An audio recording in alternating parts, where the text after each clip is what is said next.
Hello everyone, welcome back to my YouTube channel. If you're new here, I love making videos about the 3 C's: crime, cults, and creepy ass things. And that also includes conspiracies when I can find a good one. But yeah, anything morbid, anything that disturbs me, I will probably make a video about it. So if you are into that kind of thing, you know what to do, but let's get to it. Today we are diving straight into another freaking psycho cult that I found. Honestly, you can't get enough of them. This very controversial cult started in 1992 and became really famous for its shocking and extreme views and beliefs on reducing the human population and protecting the environment. As stated on its website, it is a non-profit educational foundation devoted to restoring balance between humans and all of the remaining species on Earth. Its members believe that this can only become a reality by means of a massive voluntary population reduction, which will depend on a leap in human consciousness. According to the leader, it's pretty likely that this church is or was the world's only anti-human religion. This is the Church of Euthanasia.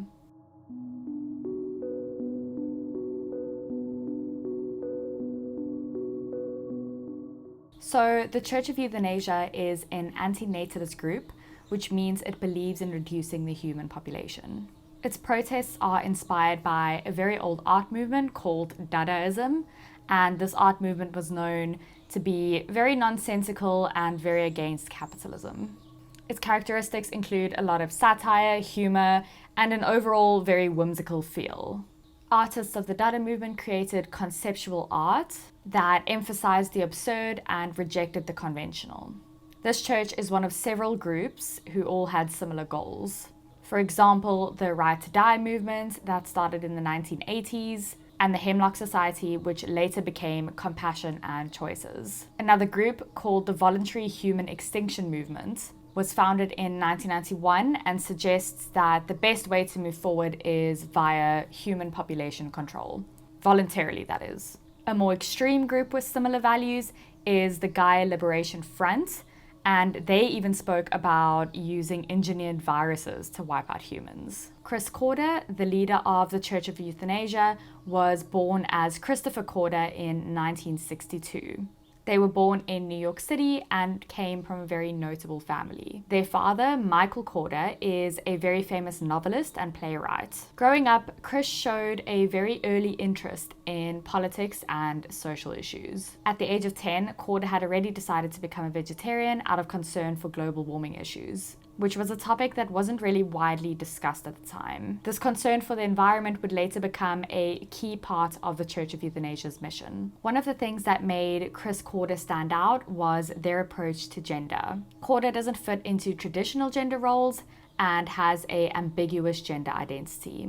Often Corda wears women's clothing, but they don't consider themselves a transvestite or a transsexual. Instead, Corda describes themselves as beyond gender, a person who doesn't follow society's typical ideas of what it means to be either male or female. This rejection of gender roles is part of Corda's larger belief in challenging and breaking down conventional categories and labels that people are expected to follow. In many interviews and articles about Corda, both male and female pronouns are used to describe them. For Corda, the ultimate goal is to destroy these limiting categories as much as possible. Corda wants to encourage people to think beyond them and consider new ways of understanding themselves in the world around them. Chris Corda attended Hermonisset School, a college preparatory school known for its focus on visual and performing arts. As a young teenager, Corda often felt very different to the other teenagers. They would describe their personality as extremely unusual and often said that they felt like they were from a different star.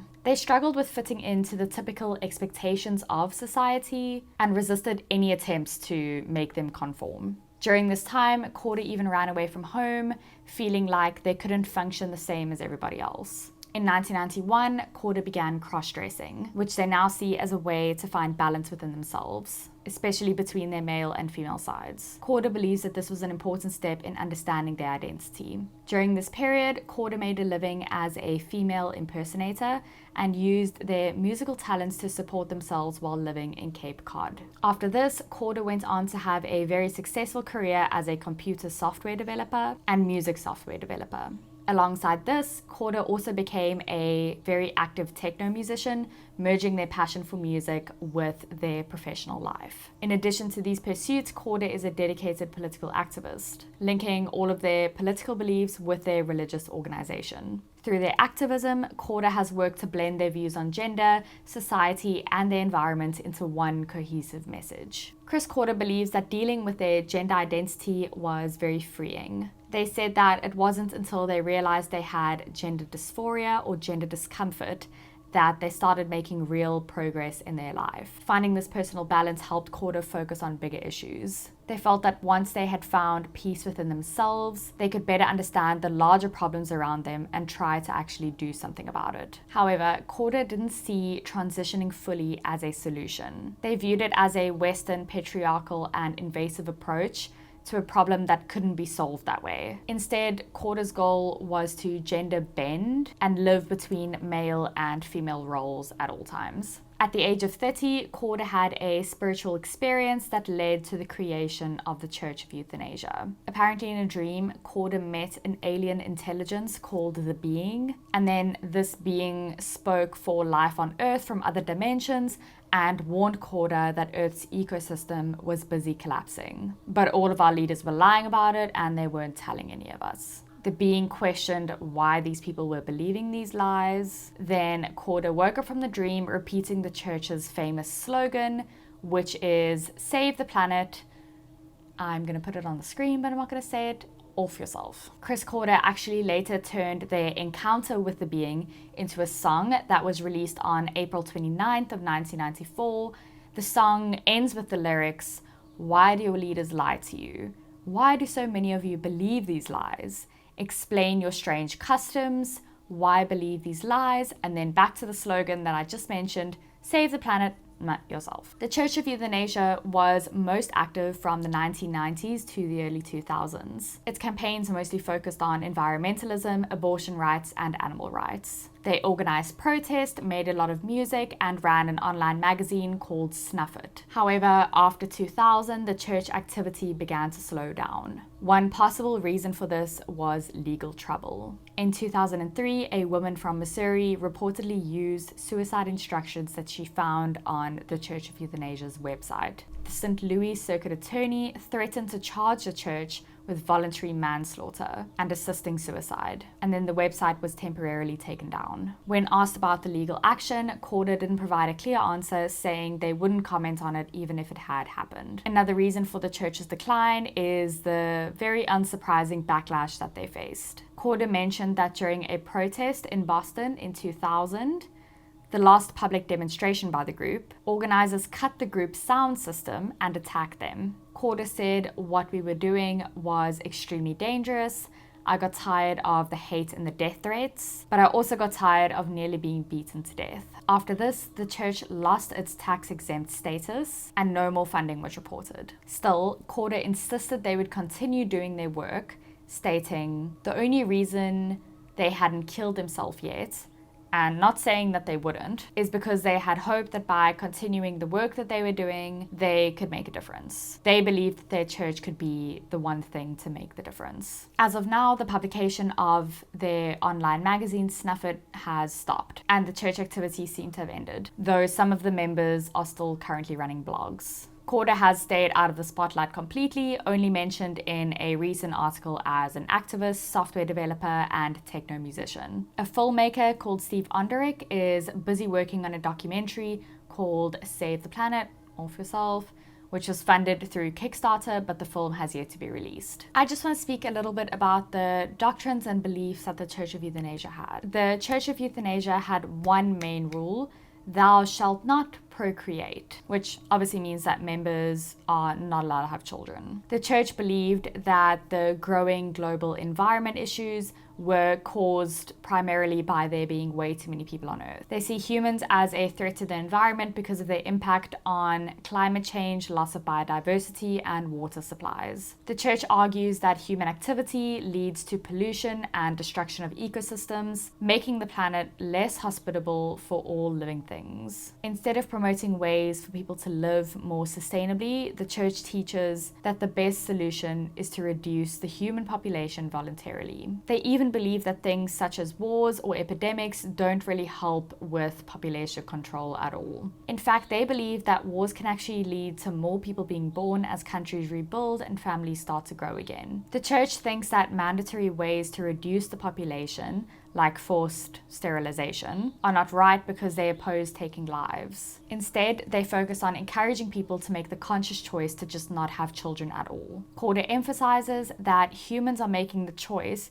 to prioritize their own interests over the well-being of other life forms. He believes that this is not just foolish, but morally very wrong. If humans cannot live in a way that supports life, he argues that they are unfit to exist and should be removed. This strong stance reflects the church's belief in the importance of ecological balance. Members who don't follow the no procreation rule risk being kicked out of the church, and some have already been excommunicated for this very reason. For members who already have kids, the promise is to not have any more children. They are encouraged to lead by example and show to all the other members that it is possible to live a very fulfilling life without creating more human beings. Besides the no procreation rule, the church has 4 main beliefs that they call pillars. These pillars include suicide, abortion, cannibalism, and sodomy. While the no procreation rule is mandatory for all members, the 4 pillars are seen as additional measures that the church takes to fulfill its main goal of not having children. The church promotes these beliefs as part of a broader philosophy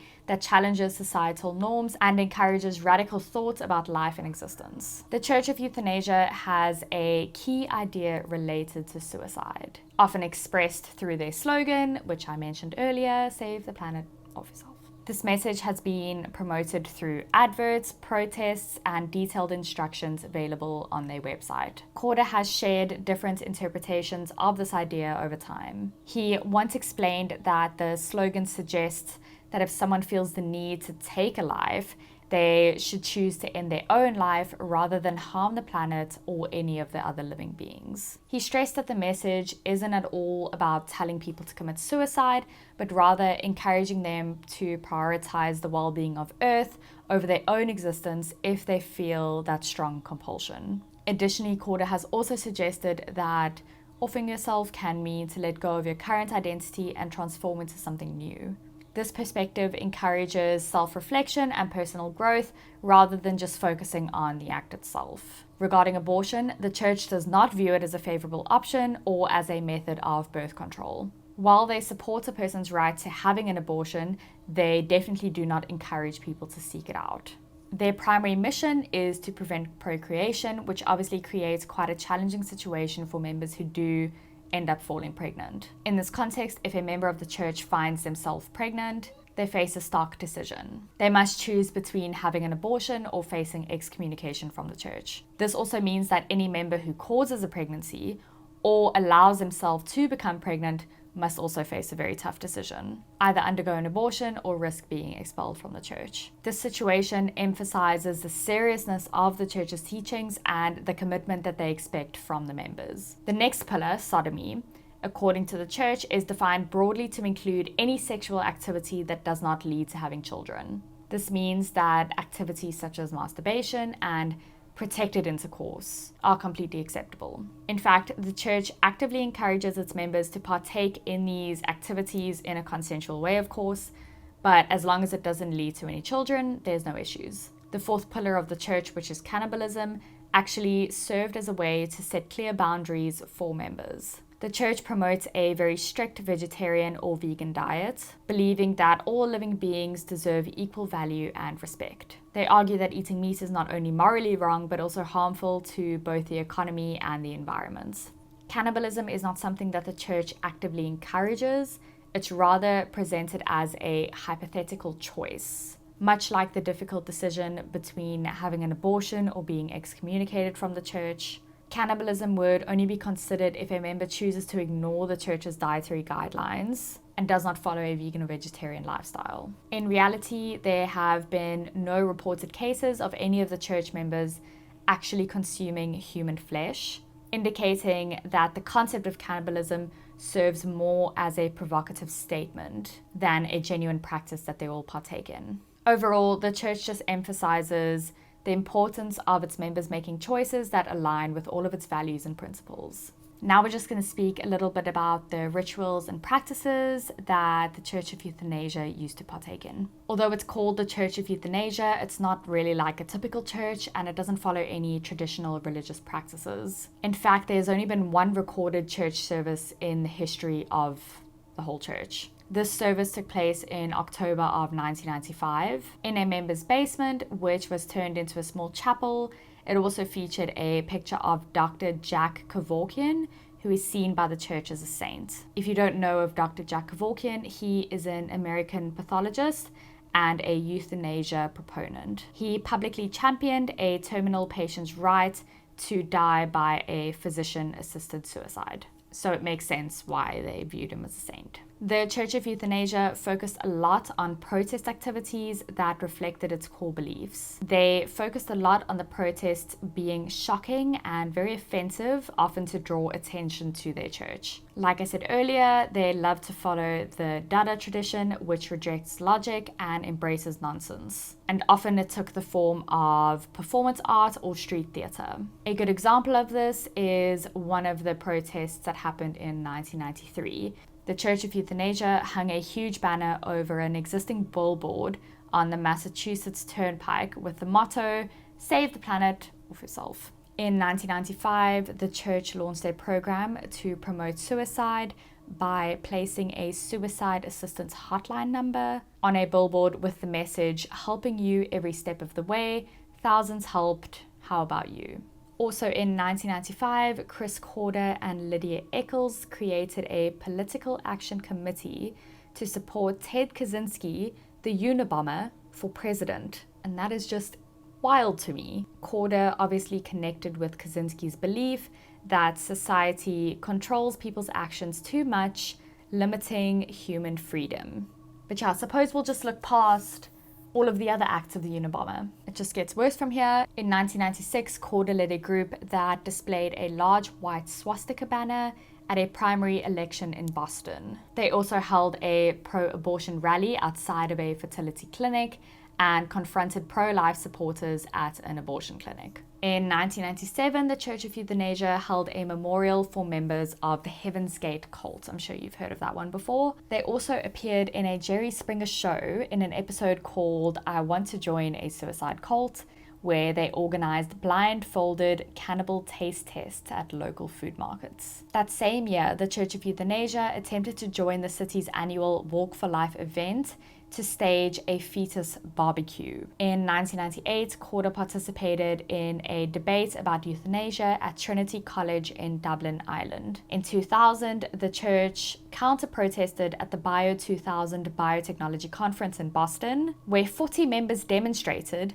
for biotech that could lead to human extinction. Corda was also physically attacked during this event. Like I said, it gets way worse, so just brace yourselves for this one. In 2001, the church released a film called I Like to Watch, just a mere 3 months after the September 11th attacks. Corda later said that the film reflected a strange fascination and excitement of a sexual nature at the time of the attacks. They expressed that politically it felt good to see these people passing away from this event, and they made a very controversial statement about the destruction, suggesting it was like witnessing a dramatic scene involving gender. And this is all just psychotic to me. How could you even think that way? But moving on, the different performance art and street theatre activities that were organized by the church all focused on their anti-natalist belief, but they also aimed to take advantage of current events.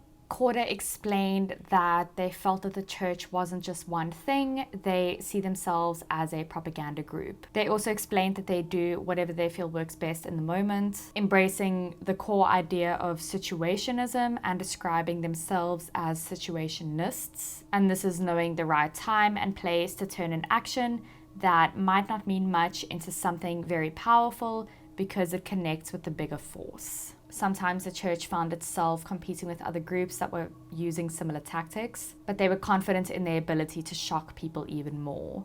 A great example of this is when, during a protest outside of an abortion clinic, they faced the Right to Life protest. Corda said that they tried to scare people with shocking tactics and gross props, but the church can outshock and outgross anyone any day. They said that the church was taking the moral low ground straight from under them. Like I said earlier, the church was not like a traditional church. It didn't have any formal clergy or building or congregation. Instead, it was more like a non-profit organization focused on educating people and promoting population control. Corda actually described it as an e-church, saying that they were an e-church right now. They didn't own any property, which made sense because they didn't believe in property rights. Corda said that the closest thing they have to a chapel or temple is the internet. The church was based in Boston, Massachusetts, where most of its protests happened. The church had a very small leadership team of 4 people. Obviously, Reverend Chris or Christine Corda was the main leader. There was also Pastor Kim, better known as Robert Kimberg, who co-founded the organization. Pastor Kim was in charge of planning both events and protests. Cardinal Nina Paley was a cartoonist and animator who was associated with the voluntary human extinction movement. She became a cardinal in 1997 after defending cannibalism on the Jerry Springer Show. Cardinal Karen Spank joined in 1997, and they were linked to the Right to Die movement. She runs a website about painless ways to commit suicide and became a cardinal after supporting the church in Holland. Vermin Supreme is a well-known political performance artist who used to lead the movement but has since cut ties with the church for unknown reasons. Besides all of the leaders, 2 people were recognized as saints in the church. I mentioned Dr. Jack Kevorkian a little bit earlier, and he was known as a saint. He was famous for advocating euthanasia and assisted suicide. He spent 8 years in prison for a second-degree murder charge related to helping someone with terminal ALS die. There was also Saint Margaret Sanger, who founded the American birth control movement and Planned Parenthood. Although she died in 1996 before the church was formed, she is honored for her support of issues that align with the church's beliefs, mostly around abortion and sodomy. The church actually also promises sainthood to anyone who commits suicide and mentions the church in their suicide note. Luckily, the Church of Euthanasia is currently not active anymore, and there is no sign of activity since they stopped the activity. In the 1990s, the church was very active and gained a lot of media attention, especially since most of its protests were very symbolic. However, it's unlikely that the organization will grow or become any more influential. This is because its controversial images deal with a very complex issue, population control, which wasn't really a national focus at the time. Plus, it has openly supported very radical solutions like suicide. The Church of Euthanasia can actually be compared to groups like the Westboro Baptist Church and the Satanic Temple. All 3 are very well known for their dramatic and provocative protests that gained national media coverage. And this is even though their actual size and impact were pretty small. They all rely pretty heavily on the strong leadership of one person to guide their activities without much stable organization. And because of this, the future of the Church of Euthanasia is uncertain. I did some research, and their website, or remnants of it, is pretty much still there, so you can find a lot about the church on there. There's a lot of videos about the church, about when they were on the Jerry Springer Show. You can actually go and watch the whole video. I just included a little snippet of it on Vimeo. I will leave the link down below if you are interested. But other than that, I hope that you enjoyed this video. It was a shocking video to say the least. I struggle to believe how people can get brainwashed into believing these kinds of things and believing that killing yourself is the only solution to certain things. I also just think what they did after the September 11th attacks, that was just completely outrageous and completely uncalled for. It is so disrespectful to the people who tragically passed away and all of the families and people that were affected. I can't believe that anyone in their right mind would think of such a thing to do. But I really hope that you enjoyed this video, and if you did, please don't forget to like, and if you like this kind of content, please don't forget to subscribe to my channel.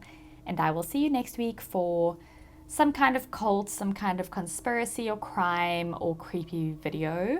I will see what I feel like. But see you then. Bye.